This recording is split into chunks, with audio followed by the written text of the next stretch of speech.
billahi minash shaitanir rajim bismillahir rahmanir rahim alhamdulillahi wa salatu wa salamu ala rasulillahi amma ba'd. Adúpẹ́ fún Ọlọ́run, atọrọ kí Ọlọ́run àti gẹrẹ fún Ànábì Muhammad sallallahu alayhi wa sallam. Àkí arákùnrin àti arábìnrin tí ń gbọ́ wa, ọmọdé àtàgbà pé assalamu alaikum wa rahmatullahi wa barakatuhu. Ọba rere tó ní kí jímọ̀ tèmi ó tún ṣojú ẹ̀mí wa kó já sọ̀pọ̀lọpọ̀ jímọ̀ láyé nínú Islamu, ìmánu àti ihsan. La ilaha illallah Muhammad rasulullahi sallallahu alayhi wa sallam. Ẹ̀yin èèyàn mi nínú Ọlọ́run, ìrántí Ọlọ́run tá a mú wá ní jímọ̀ tèmi láti fi dá wa lẹ́kọ̀ọ́ ẹ̀sìn, láti fi rán ara létí Ọlọ́run, láti fi para wa padà nínú àwọn àṣìṣe wa àti láti fi lè wá ọ̀nà àbáyọ nínú fìtínà. Ó ní ọ̀rọ̀ nípa al-uzla, ìdára ẹni bá ṣe ìdáwà níwọ nìkan pé mi ò fẹ́ bá yẹn ṣe. Jó tiẹ̀ dáa kí yẹn lóhun ò fẹ́ bá yẹn ṣe. Nígbà tá a ti bára wa sọ̀rọ̀ nípa sọ́hbà, ìbára ẹni ṣe, ta ní pé a lè rẹ́sìn ṣe láì bára wa ṣe. Aṣọ àǹfààní tọ́pọ̀ ń bí ká bá yẹn ṣe, aṣọ àwọn májẹ̀mú ẹ̀ àṣìṣọ àwọn àpalára tí ń bẹ ń bẹ. Làwa fẹ́ gbé uzla yẹ̀wò nígbà tá a ti ṣàdéhùn fúnra wa ipa ń bọ̀ wá gbé yẹ̀wò. A fẹ́ gbé yẹ̀wò pé kí ni ìsìláàmù tiẹ̀, ojú wo ni ìsìláàmù fífi wọ uzla. Ṣé uzla náà làwọn kan ń pè ní al-khalwa, ìdáwà, ìbára ẹni ṣe, òyìnbó pè ní seclusion. Kéèyàn ó dáwà pé mo fẹ́ dára mi gbọ́yé, nítorí psychologically ó tún ní impact. Ó ní tí ń dá sí nínú psychology ọmọ ènìyàn. Nígbà míì ọ̀rọ̀ lè kúnnú yàn, ọ̀rọ̀ a máa kúnnú ẹlòmíì tí àròyé àwọn èèyàn lóríṣiríṣi yóò pọ̀ nínú gbáyà ẹ̀ débi pé tí gbáyà rẹ̀ bá ń hó fún ẹjọ́ lóríṣiríṣi, kódà ẹjọ́ tí ariwo tí ó máa ṣẹlẹ̀ nínú gbáyà rẹ̀ ju ariwo tí ń ṣẹlẹ̀ nínú ọjà lọ. Bẹ́ẹ̀ ni tí ó máa dára ẹ̀ bá sọ̀rọ̀ tọ́pọ̀ yóò fà kẹ́lòmíì ó máa dá sọ̀ tí bá rìn, yóò dájú kó yóò máa rẹ́rìn, ẹ̀ ní mẹ́ta ní bá rẹ́rìn, yóò máa dá sọ̀, kódà ẹlòmíì ó tún máa demonstrate tí bá rìn, yóò máa dá sọ̀. Ọ̀rọ̀ tí àròyé ti pọ̀ nínú ọkàn rẹ̀ ni. Wọ́n ní tó bá rí bẹ́ẹ̀ kí yàn sọ́ra àyàn nù kó lè túnra rẹ̀ rí he, ẹjẹ́ àsọ́ra wa nù ká lè ríra wa he, kò dọ́rọ̀ ẹ̀yẹ mọ́. Wọ́n ní ó ṣe uzla. Kódà àwọn tí ì ṣe lẹ́sìn wọ́n ní concept yìí ní tán pè ní uzla. Ní ti ń bẹ tipẹ́tipẹ́ táwọn oníjọsìn tí ìmọ̀ ṣe ká Ànábì Muhammad sallallahu alayhi wa sallam tó dé ni. Ojú òní Islam fi wò ìgbà wo ló tọ́ ká ṣe bẹ́ẹ̀. Ṣé mọ̀ pé kò sí ní tí Islam ní dá sí, yóò gáìdì wa lérí gbogbo nǹkan. Ànábì sallallahu alayhi wa sallam nígbà tí ń ròyìn àwọn fìtínà tí ó ṣẹlẹ̀ tó bá dìgbẹ̀yìn ayé, nípa tó bá dìgbẹ̀yìn ayé wàhálà bá yọ bẹ́ẹ̀lẹ̀, wàhálà bá yọ bẹ́ẹ̀lẹ̀, wàhálà bá yọ bẹ́ẹ̀lẹ̀, kí wá ń solution, kí lọ́nà àbáyọ nínú fìtínà. Bó ni ò ṣe ní dọmọ náà, bó lódò fìtínà àtàgbàmírì ò ṣe ní gbẹ̀yàn lọ. Nínú àwọn solution tá Ànábì mọ́ recommending pé tó bá dìgbà náà, ẹni tígbà náà bá ká mọ́, ẹni tí wàhálà náà bá ká mọ́ nínú tó lè ṣe tí ò fi ní di ọmọ náà, tí ò fi ní dọ́ni ìbínú Ọlọ́run, òun ni al-uzla ti wá. Kéèyàn sá fún wàhálà, kéèyàn sá fún fìtínà. Eríṣiríṣi ni uzla ti ń bẹ, eríṣiríṣi lọ́nà tí yẹn fi sá fún. A fẹ́ gbé ìyẹ̀wò lénìí kí ni Islam sọ ń pa al-uzla. Ànábì ní tó bá dìgbẹ̀yìn ayé, nínú ọ̀rọ̀ tá Ànábì sọ ń bẹ hajjatul wada, hajj tá Ànábì ṣe gbẹ̀yìn tó fi lọ bá Ọlọ́run. Ànábì wà ní Àràfá, Ànábì wá ń béèrè lọ́wọ́ àwọn èèyàn pé ọjọ́ wo lè níná. Allahu akbar. So ó mọjọ́ tí wọ́n wà, àwọn èèyàn tí ń bí náà mọjọ́ tí wọ́n wà. Láàrin èrò wọn láwọn tó ṣe hajj náà wọ́n lé ní 100,000. Èrò ti pọ̀ nínú ẹ̀sìn. Ànábì wa ní ọjọ́ wo lè ní tá a wà ń bẹ̀ yìí, àwọn èèyàn ń pè ọjọ́ abẹ́wọ̀ ni. Oṣù wo lóṣù tá a wà yìí, oṣù abẹ́wọ̀ ni. Ànábì ní inna dima'akum, ṣe rẹ́ jẹ́ yín, wa amwalakum àtowó yín, wa a'radakum àtàwọn ọmọlúwàbí yín, alaykum haram, ó ti dèèwọ̀ yín. Ẹnìkan ò gbọdọ̀ jẹ́wọ́ ẹlòmíì lọ́nà tí ó tọ́. Ẹnìkan ò gbọdọ̀ tọwọ́ bọ ọmọlúwàbí ẹlòmíì lọ́nà tí ó tọ́. Ẹnìkan ò sì gbọdọ̀ tọwọ́ bọ, ẹnìkan ò gbọdọ̀ dẹ̀jẹ́ ẹlòmíì lẹ̀ lọ́nà tí ó tọ́. Ọ̀rọ̀ àsọgbẹ̀yìn Ànábì sallallahu alayhi wa sallam. Ẹ máa gbé ìyẹ̀wò sáà ti lu ayé kan àbá àti ìlú ayé kan. Ká tọwọ́ bọ ọmọlúwàbí ara wa lọ́nà tí ó tọ́, ká ṣépè lera wa, ká búra wa. Ó tiẹ̀ tó ń gbà tí social media délẹ̀ Yorùbá. Kódà kìí ṣe ilẹ̀ Yorùbá nìkan, káàkiri àgbáyé, káàkiri gbogbo ilẹ̀ Islam, táwọn àfọwọ́mọ̀ ṣépè lera wọn, tí wọ́n mọ̀ búra wọn. Tó a jẹ́ sí pé kálukú ń ṣe lóko ẹ̀sìn náà ni pé mo fi ń protect ẹ̀sìn. Kò sẹ́ni tí ò ní lọ tiẹ̀ mẹ́sìn. Torí pé tí ó bá lọ mẹ́sìn àṣírí ó tètè tú pé ìwà pòkì ní wì, yóò wá lọ mẹ́sìn kó lè rí justify kẹ́ lè tẹ́wọ́ gbà. Èpè, èébú, mò ń defend Ọlọ́run náà ni, mò ń defend ẹ̀sìn mi, ìfẹ́ kẹ́sìn ó bàjẹ́. Ànábì ní inna dima'akum ẹ̀jẹ̀ yín ẹ wo wàhálà ẹ wo bá mùsùlùmí ti ń para wọn ẹni mùsùlùmí tí wọ́n fẹ́ pa yọ tọrọ ń pé ẹ̀jẹ̀ yẹn rákà náfìlà méjì kẹ́ tó pa mí ẹni tó fẹ́ pa náà ní bisimilayi Allahu akbar kó tó pa mùsùlùmí ń pa mùsùlùmí tọrọ gbà pé kèfèrí lòun pa ẹni tó fẹ́ pa náà nígbà pé ipa àbòsí wọn ń pa wọn. ẹ dákun kí ni ń jẹ́ fìtínà tó tayọ eléyìí kí ni ń jẹ́ fìtínà tó tayọ eléyìí àwọn tí pípa ò tí ì dọ́dọ̀ tiwọn èébú àti èpè ti wà lọ́dọ̀ tiwọn wọ́n sì ní innal harba awwaluhal kalam ibi tó ogun ti ń bẹ̀rẹ̀ ń bi ọ̀rọ̀ ni o tó ogun tí wàhálà bá fẹ́ bẹ́lẹ̀ ń bi ọ̀rọ̀ ẹnu ni ó ti kọ́kọ́ bẹ̀rẹ̀ èébúlẹ̀ kọ́kọ́ mọ́ búra yín àtèpè kó tó wá kan ogun gẹ́gẹ́ kọ́ lọ́mọ jẹ́ arógun. kí n solution nínú tá nábì yìí recommend gẹ́gẹ́ bí solution òun ni al-uzla kéèyàn sá kó gbẹ́sìn ara ẹ̀ sá pé tọ́rọ̀ bá ti dì bẹ́ẹ̀ sá lọ sá fún wàhálà sá fún fìtínà máa lọ dára ẹ̀ bá ṣe táwọn èèyàn bá dùn bá ṣe mọ́. tábà ní kí ló dé sọ pé nítorí kẹ́sìn rẹ̀ má bàa bàjẹ́ ìpìlẹ̀ rẹ̀ dá nínú Islam òun rèé òun la fẹ́ kà yìí. Ọlọ́run ọba ló sọ̀rọ̀ nínú al-Qur'an anabi Ibrahim aleyhi salatu wa salam ó ṣe uzla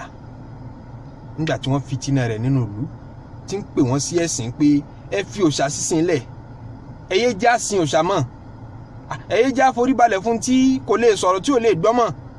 tí wọ́n ń pè anta raghibun an alihatina ya Ibrahim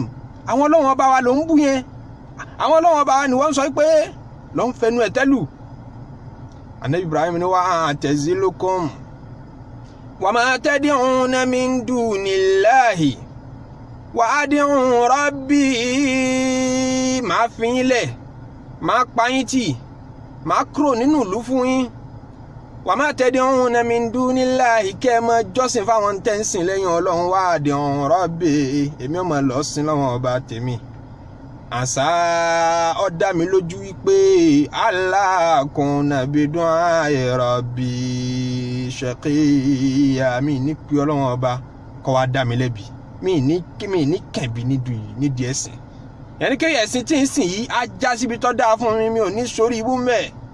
anabi Ibrahim ṣe uzla ó fìlú lẹ̀ ó mú ìyàwó àtànẹ́bì Lut wọ́n jọ kúrò nínú ìlú. ìpìlẹ̀ uzla nìyẹn kó o fi ibi tí wọ́n ní ti jí ọ̀rọ̀ lọ́n bá dọ̀rẹ́ kó o fi bẹ́ẹ̀ lẹ̀ kọ́ bọ́ bòmíì. anabi Muhammad sallallahu alayhi wa sallam òun náà ṣe hijira nígbà tí wọ́n jọ rẹ́ sísìn ní Maka ó sá fún wọn Maka ó lọ bòmíì. àwọn sahaba anabi ṣe hijira wọn lọ Habasha àwọn tún ṣe hijira lọ Madina. àwọn táláwọn ò ní ṣe hijira Ọlọ́run sọ fún wọn pé alam takun ardullahi wasi'a nígbà tó lọ́run bá wọn wí àìdá wọn tó wá ń pé kunna mustad'afina fil ard ẹnu wọ̀ tọrọ ni wọn járe sísìn ni Ọlọ́run ní alam takun ardullahi wasi'a tílé Ọlọ́run ọba ò fẹ́ kọ́ tóbi fatuhajiru fiha tó yẹ kẹ́ migrate tó yẹ kẹ́ lọ́bọ̀ mí kẹ́ relocate kẹ́nikúlẹ̀ tó bí kúrò ń bẹ̀rù kò sí irun jẹ̀mọ́ kíní ìlú yẹn ni ààrẹ sì ṣe ní ìlú yẹn ló jẹ́ ń kúrò ń bẹ́ẹ̀ tó o bá fẹ́ gbalé mọ́ gbalé síbi tí ọba wà ń tòsí mọ́ṣáláṣí kẹ́nikúlẹ̀ kan nítorí ẹ̀sìn mọ́ fẹ̀sìn sínú pílánì ìgbésí ayé rẹ̀ mi ẹ̀rẹ́ sì sí ń bí màá rí iṣẹ́ ń bò mí bọ́ síbẹ̀ kìí ṣe gbogbo ìgbà ṣé bá ń tì torí bísínẹ́sì kúròmbì kan bọ́ọ̀bì kan kílé tó lè ti torí ẹ̀sìn bọ́ kúròmbì kan bọ́ọ̀bù míì kódà tó bá ṣe kó kúròmbì táwọn èèyàn wà kọ́ lọ dára ẹ̀ bá ṣe uzla àwọn ànábì Ọlọ́run ṣe bẹ́ẹ̀ rí. àwọn ashabul kahfi ńkọ́ àwọn ọ̀dọ́mọdé ọ̀dọ́ tí wọ́n fi gbòòrò lúlẹ̀ nígbà tí wọ́n ń gbénú gbòòrò tí ò jí wọn rẹ́sìn sìn àwọn èèyàn wọn ẹlẹ́bọ ni wọ́n ẹ̀rú bà wọ́n pé tíbi inú Ọlọ́run bá dé ṣé kò ní jọ kó wa ń lẹ̀pọ̀ wọ́n wá sá. Ọlọ́run ní wa idh i'tazaltumuhum ẹ̀yin ashabul kahfi ẹran ti dọ́tẹ̀ kúrò láàrin ìgboro ìlú. wa ma ya'buduna min dunillah àti táwọn èèyàn yín sìn lẹ́yìn Ọlọ́run tẹ́ pa gbogbo wọn tì. Ọlọ́run wá ń sọ fún wọn pé fa'u ilal kahf ó yẹ máa lọ sórí kòtò ẹ máa lọ sórí òkè nínú kòtò tí ń bẹ lórí òkè wọ́n ń pè ní kahf kòtò tí ń bá ń bẹ lórí òkè ẹ máa lọ gbé bẹ́ẹ̀. yanshur lakum rabbukum min rahmatihi wa yuhayyi lakum min amrikum mirfaqa. òkè làwọn ashabul kahfi náà gbé Allahu akbar ni wọ́n fi ń sọ pé kò sí aburú ń bẹ nínú Islam kéèyàn ó sún sẹ́yìn fáwọn èèyàn pé mo fẹ́ dára mi bá ṣe mo fẹ́ dá Ọlọ́run bá ṣe pé irda billahi sahiban bọ́lọ́wọ́n ọba nìkan ṣe ń gbà táwọn èèyàn bá dùn bá ṣe mọ́ wada'in nasa janiban pa àwọn èèyàn ti sẹ́gbẹ̀ẹ́ kan qalibin nasa kayfama kayfa ma shi'ta tajidhum aqariba qalibin nasa kayfa shi'ta tajidhum aqariba. Tó bá gbà àwọn èèyàn yẹ̀ wò ó rí pé àkekèé ejò ló pọ̀ nú àwọn èèyàn ẹni rẹ̀ dà tó rí mọ́. Wọ́n ní mọ́lọ́run nìkan lọ́rẹ̀ òun nìkan ní ọ trust mọ̀ dá bánajú kí ló dé tí mo sú ọ gbogbo ọjọ́ tó bá dájòkó tó mọ́ fieldboard ó kì í rọ́lọ́n bánajú ni. Wa rajulun dhakara Allaha khaliyan nínú àwọn tọ́lọ̀ wọn dàgé tí ó da ìbòjì bòńjú alkiyama tí ó kẹ́ òun lẹni tí ń dọ́lọ̀ wọn rántí lóhun nìkan tí ó sáwọn èèyàn bẹ̀ fafadat aynahu tójú rẹ̀ dẹ̀ bẹ̀rẹ̀ sí ni máa dami tí ń sunkún láàrin òun àtọ́lọ́hun. Al-unsu ni wọ́n ń perú ẹ̀ kọ́ ọmọ bọ́lọ̀ nájú níwọ̀ nìkan tí wọ́n bá dá wà ọmọ fieldboard ní kí ẹ pé ọmọ fieldboard kí àzíkiri ò sí ń bẹ̀ tọ́ ọmọ bá nájú ni Kùránì ò sí ń bẹ̀ tọ́ ọmọ bá nájú ni jẹ́ kí wọ́n sílẹ̀ ọmọ lára kọ́ ọmọ dá wà níwọ̀ nìkan má jẹ́ máa fi dúdú gbà wà láàrin àwọn èèyàn tó bá rẹ̀ nìkan tó bá sọ̀rọ̀ ẹlòmíì tó gbé kọ́ọ̀lù yóò pẹ́ ẹlòmíì pé yóò tún máa wẹ́ni ẹni tí ó máa bá chat ọ̀sá ní fẹ́ dá wà kò ní fẹ́ dá jẹ́ òun nìkan. Àìsàn ní al-khulta tó bá ti lè bá àwọn èèyàn ṣe jù tó ń rúpọ̀ ó sọ ní tí ò yẹ kó sọ ó ṣe ní tí ò yẹ kó ṣe wọ́n sọ̀rọ̀ lọ́rọ̀ létí rẹ̀ yóò kó sí ọlọ́kàn ó ṣeé ṣe kó gbàgbé pé bẹ́ẹ̀ náà lórí o ti ní àníyàn burúkú sí mùsùlùmí ẹnì kejì rẹ̀ nìyẹn ẹ̀ṣẹ̀ lòun náà. Níbẹ̀ ló ti rí kí ẹnìkan ra mọ́tò kan ẹnìkan wọṣọ kan ọ̀pẹ́ gan ó ṣeé ṣe kẹ́gàn sáwọnú ọkàn rẹ̀ odindi ẹ̀ṣẹ̀ ni ó sọ ní tí ò yẹ kó sọ odindi ẹ̀ṣẹ̀ ni. Ẹni tí ń ṣòfófó sẹ́wọ̀n kí tí ó bá rò pọ̀ máwọn èèyàn kò ní rò fófó ṣe ẹni tí ń sọ̀rọ̀ ẹ̀yìn tí ó bá rò pọ̀ máwọn èèyàn kò ní sọ̀rọ̀ ẹ̀yìn. Gbogbo àwọn ẹ̀ṣẹ̀ tó so mọ́ kó báwọn èèyàn ṣe ọ̀pọ̀ kìí ṣe díẹ̀. Wọ́n ní tó bá ti bẹ̀rù pé ha àtijọ́ tí n ti ń tó àyà àti avoid àwọn ẹ̀ṣẹ̀ yìí kò possible fún mi wọ́n ní o sún sẹ́yìn fáwọn èèyàn kò dára rẹ̀ bá ṣe kó dọ́lọ́ bá ṣe. Anabi sallallahu alayhi wa sallam nínú àwọn hadisi tí ò níye tó pọ̀ ó dá wa lẹ́kọ̀ọ́ nípa uzla. Anabi ń sọ fún wa pé ya'ti ala nasi zaman àsìkò kan bọ̀ wá ká àwọn èèyàn mọ́ tí ó yẹ sí pé khairu mali rajulil muslimi alghanam èyí tó lóore jù nínú property tó lè tọ́ka sí pé aláàlí mi lélẹ́yìí lè dá mi lójú pa láàlí ni ó lè má ju bí ráńpẹ́ ó lè má ju bí ewúrẹ́ lọ ó lè má ju bí àgùntàn lọ tí ó yẹ sí pé àgùntàn ni yẹtí bá wọn bí ha sha'afal jibal tó mọ̀ dájẹ́ lérí àpáta káàkiri ẹ̀yìn ìlú wa mawaqi' al-qatr àtàwọn kéréje nínú ìlú yafirru bidinihi min al-fitan tó mọ̀ sá fún wàhálà tó mọ̀ gbẹ̀sìn rẹ̀ sá fún wàhálà ìpè mi ò fẹ́ kí wọ́n bà mí lẹ́sìn jẹ́ ìgboro òdùn gbé mọ́ ẹ̀jẹ̀ ń sá lọ ẹ̀yìn ìlú lọ́ra lẹ̀ síbi tó bá jìnnà avoid àwọn èèyàn nígbà tó bá ti mọ̀ pé wíwà papọ̀ rẹ pẹ̀lú wọn kò bí orí aburú ní bí èyí tí wọ́n fi rí wọn tún ṣe wọ́n tún kó báwọ̀ náà ní látijọ́ tó ti dérí Facebook sóore tó orí ṣe ń bẹ̀ gbé ìyẹ̀wò sábúrú tó tọwọ́ rẹ̀ ṣẹlẹ̀ lórí Facebook àbí WhatsApp àbí social media tó bá ń lò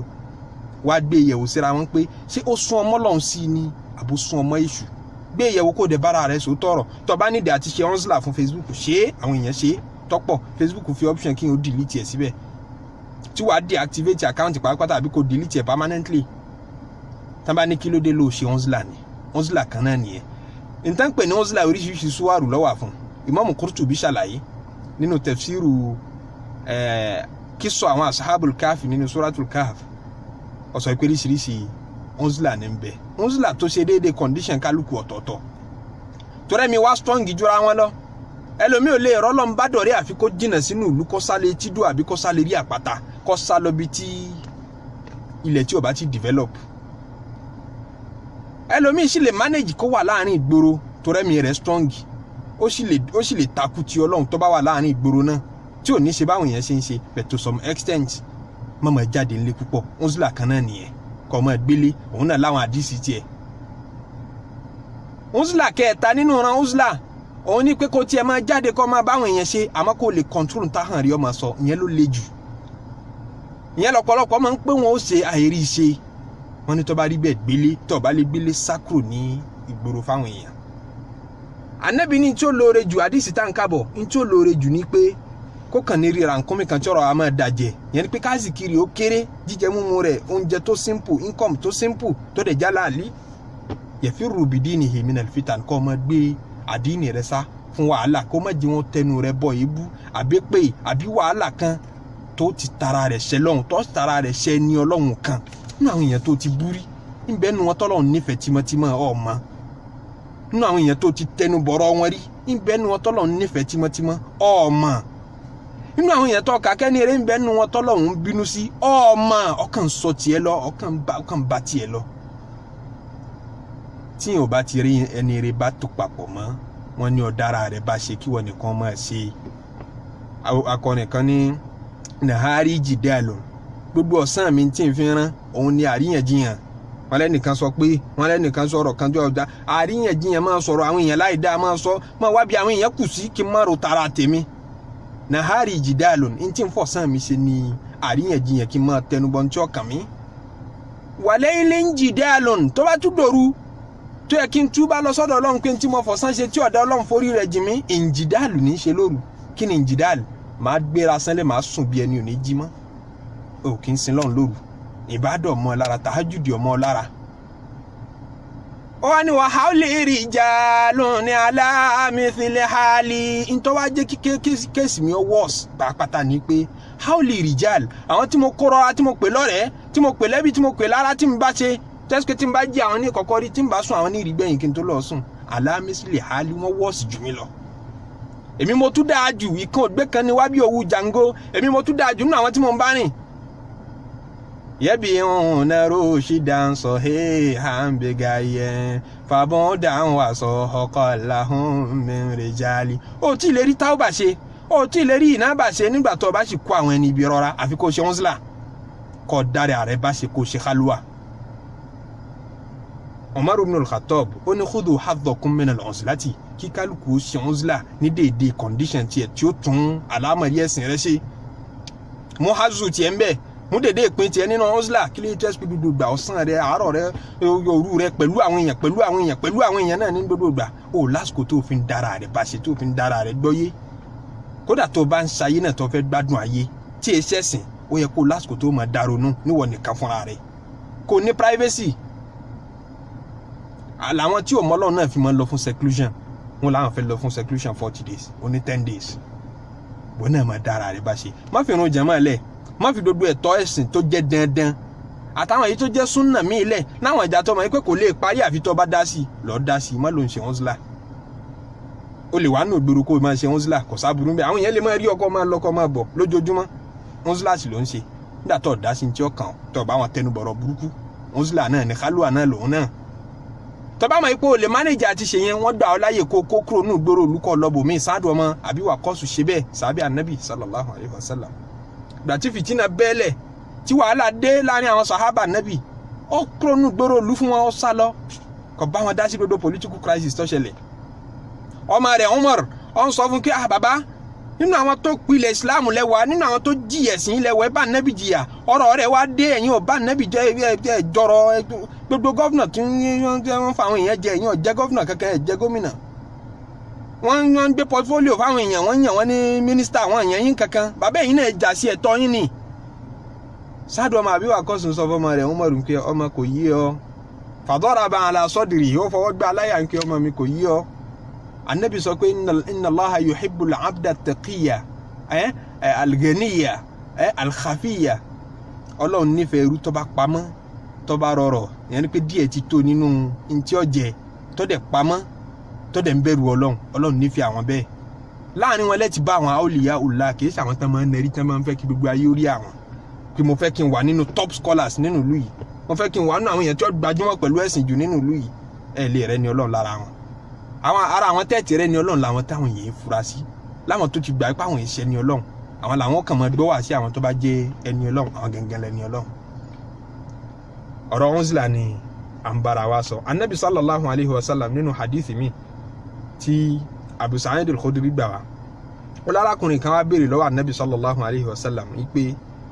èwo ta ló lóore jù nínú mùmìnì yẹn ni pé bó mo ṣe lè jẹ́ mùmìnì tí ó lóore jù Ànábì ní ẹni tí bá ń ja jihad sójú ọ̀nà Ọlọ́run pẹ̀lú owó rẹ̀ ni àti ẹ̀mí ara ẹ̀ òun ló jẹ́ mùmìnì tó lóore jù. arákùnrin náà ní thumma man tààlàjú lè sọ pé lóore lẹ́yìn ẹni yìí Ànábì ní rajulun mu'tazilun arákùnrin kan tó sá fún ayé tó sá fún àwọn èèyàn tó lọ dá wà fi shi'abin mina shi'ab fi shi'abin mina shi'ab tó sá lọ sí orí òkè kan nínú àwọn òkè Ànábì ní sọ bẹ́ẹ̀ wà hadisi Imam Bukhari ni o ya'budu rabbahu tí ń lọ sí lọ́wọ́ ọba níbẹ̀ wa yada'u an-nasa min sharrihi tí ò jẹ́ ká burú kan tọwọ́ ara òun kó tọwọ́ òun ṣẹlẹ̀ sọ́mọlàkejì Ànábì lẹ́ni tó lóore jù náà mùmínì nínú. Tábà ní àmọ́ ká hadith àti àtharu tó wá ń pa uzla lọ́dọ̀ àwọn aṣáájú wa ọ̀pọ̀ jantirẹrẹ. Urwa ọmọ Zubair, Urwa ibn Zubair sàábì Ànábì tó gbajúmọ̀ nínú àwọn ìpìlẹ̀ sàábì nínú àwọn àgbà sàhábà ni. Òun ló fẹ́ Asma'u tí ń jẹ́gbọ́n fún Aisha, Asma'u ọmọ Abubakar tí Aisha náà ń jọmọ Abubakar, Asma'u tó jẹ́ sísítà fún Abubakar, Zubairu ló fẹ́. Zubairu Asma'u ló wá bí Urwa fún Zubair. So Urwa ń jẹ́ tábìín, ẹ̀gbọ́n rẹ̀ ní Abdullahi ibn Zubair tóun padà jẹ́ olórí fún Hijaz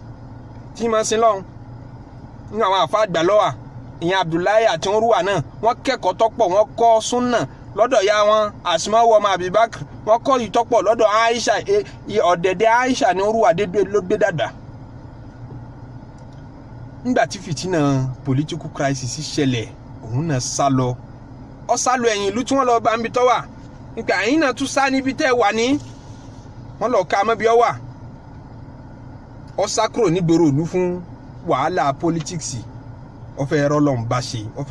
fẹ́ rọ́lọ́run sìn. Urwa tún sá àfa àgbẹ̀sìn. Abu Sulaiman al-Khattabi nígbà tó dàsíkò rẹ̀ dó àwọn àfa tó ṣe uzla kò níye. Àwọn àfa ẹ̀sìn tó ṣe uzla, àwọn sàhábà tó ṣe uzla wọn níye nígbà tí wàhálà bá ti dé. Abu Sulaiman al-Khattabi kọ tírà tó pè ní al-Uzlatu. Abu Sulaiman al-Khattabi àfọ̀n súnà ní tó live ní sẹ́ńtúrì kẹrin lẹ́yìn tá Ànábì lọ tán. Òun lẹ́ni tó kọ́ ṣe sharhu fún Sahihul Bukhari. Sẹ́ńtúrì kẹta ni Imam Bukhari live, sẹ́ńtúrì kẹrin ní tí ń bẹ láàrin wọn ò pé 100 years rárá. Abu Sulaiman al-Khattabi àfàgbọ́n súnà àfàgbọ́n fíkìú ni. Àwọn èèyàn máa ń fíkìú mọ́ kama láwọn ṣe bí àwọn Sufi máa ṣe uzla máa ṣe kálúwà náà. Abu Sulaiman àrí ń gbèrò lọ tó nǹkan mọ́ mo ti ń ṣe uzla mo ń sá fún wàhálà. Wọ́n ní à ń bọ̀lẹ̀ tí rí yẹn àwọn bádùn wọn máa dáyún wo àwọn tán pẹ̀lú àwọn Sufi máa dáyún wo. Ó ní uzla ń bẹ nínú Islam lọ́wọ́ akọtíra odindi tíra lọ́kọ nípa uzla nígbà táwọn èèyàn ń takò. Abu Sulaiman al-Khattabi ló ṣe Sharh Sunan Abi Dawud tí gbogbo à ń kà lé ní bí volume 4 ni tó bá jẹ́ Mu'assasatu Risala lọ́tẹ̀. Àfa àgbà súnà ni àfa àgbọn fíkìú ni táwọn èèyàn sọ pé eléyìí mujtahidu mutlaq ni òun gan tó dámọ́sí àbílẹ̀ kó ní school of thought ti ẹ̀bí tí ìmọ̀ rẹ̀ dé nípa súnà.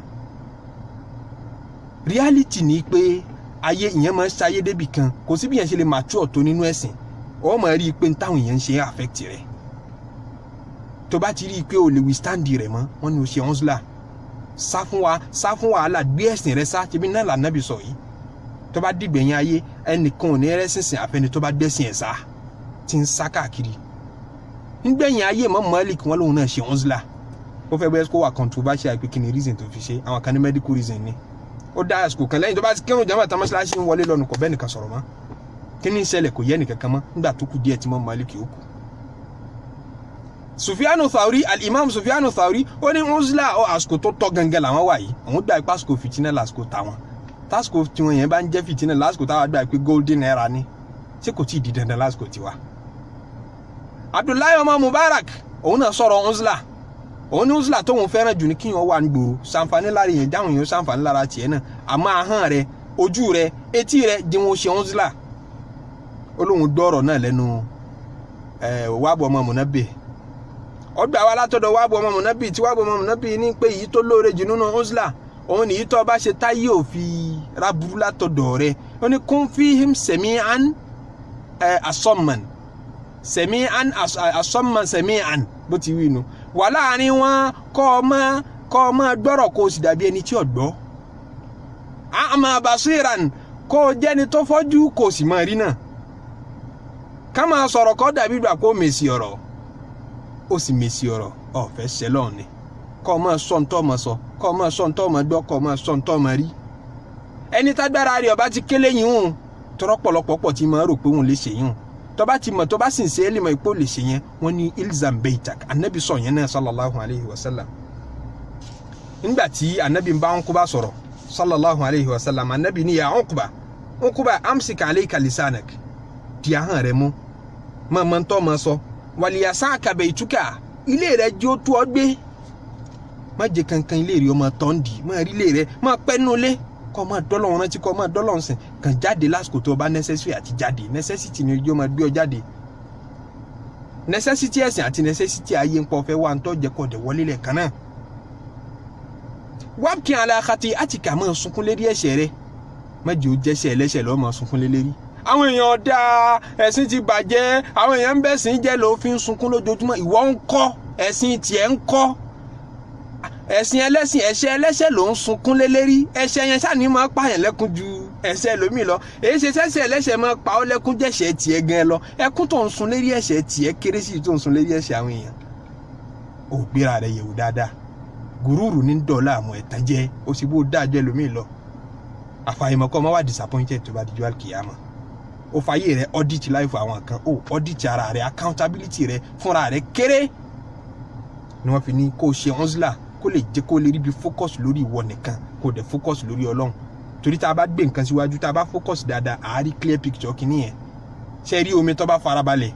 ẹ rí image ara yín bẹ́ẹ̀ bẹ́ẹ̀ tómi ò bá farabalẹ̀ ẹ ní rí image ara yín clearly bẹ́ẹ̀ tó bá ṣe onzla tó rí bí focus lórí Ọlọ́run tajaliyat ó ṣẹlẹ̀ fún ọ ọkàn rí ó rí bí pọkàn pọ̀ ẹ̀rí tá a bá wà lérí hàn wọ́n ní amọ̀mọ̀ ṣe iltifat ká dojúkọ bìkan náà tó bá ṣe onzla ó rí bí pọkàn pọ̀ ó rí bí pẹ̀mí pọ̀ ó pa ìròrí pọ̀ sọ́dọ̀ Ọlọ́run ìlàkà ìrì ó papọ̀ ọkàn rí ó pàdé àwọn àǹfààní tí ń bẹ bí onzla ṣíṣe nìyẹn nígbà táyé bá ti rí bó ti lóhun ó rí tí gbogbo ẹ ti dojúrú wọ́n ní ẹjẹ́ àṣẹ onzla akọni ọ̀jọ̀gbọ́n kan wọ́n pè ní Marufu Rọ̀sọ́fì ọmọ Iraq ni ó máa dá sí politics activist ni nínú àwọn tó máa jà fún jíjà agbára jíjà ẹ̀tọ́ ọmọlúàbí òun ní kọ́ ni pé yá kọ́ mi látàtà kálà mú ẹ̀yin èèyàn mi ẹ jẹ́ kí kálukú ọ lọ di ahọ́n rẹ̀ mú kó àsìkò táwa yìí ṣàsìkò ọ̀rọ̀ innal kalama muharramun ọ̀rọ̀ ti ṣòro sọ ó ní náà mú wala tastayqidhu ma faza illa nawamu ẹ jẹ́ kí kálukú ọ lọ gbé bẹ́ẹ̀dì kó máa sùn wàlá tastayqizu ẹ má tají ẹ tí ẹ má ṣe gbígbà pé ẹ lajú ẹ má ṣe gbígbà pé ẹ má ti ń lọ láyé o nítorí pé má faza illa nawamu àti lu ayé kan àsìkò tó ẹ sí pé kò sẹ́ni tó lè rérè jẹ àfẹni tó bá mọrún sùn yẹn ni pé ẹni tí ọba bá yé dá sí ti ayé rán watathabbatu fi jahlikum sára láìmọ̀kan táyé ń pè ọ̀hún máa fi ṣe fáàrí kí mo gbà bẹ́ẹ̀ jẹ́ ń já láìmọ̀kan èyí tẹ́lẹ̀ ní mímọ̀ tí bá yẹ yín burú sí ni ọ̀làjú náà lẹ bá dé di ìranù lẹ bá dé di homosexuality wàṣàrù àǹtà ta'allamu nígbà tẹ́mi ọ̀kàwé tó yín nísìnyí ẹ̀rí pé ayé tèmi simple aburú ẹ̀kọ́ kíkọ́ aburú ọ̀làjú ti ń ṣẹlẹ̀ lásìkò tì sí nítorí pé bí yẹn ti ń lajú sí báwọn yẹn ti ń lajú sí wọ́n di kèfèrí sí náà ń dọ̀tọ̀ Ọlọ́run sí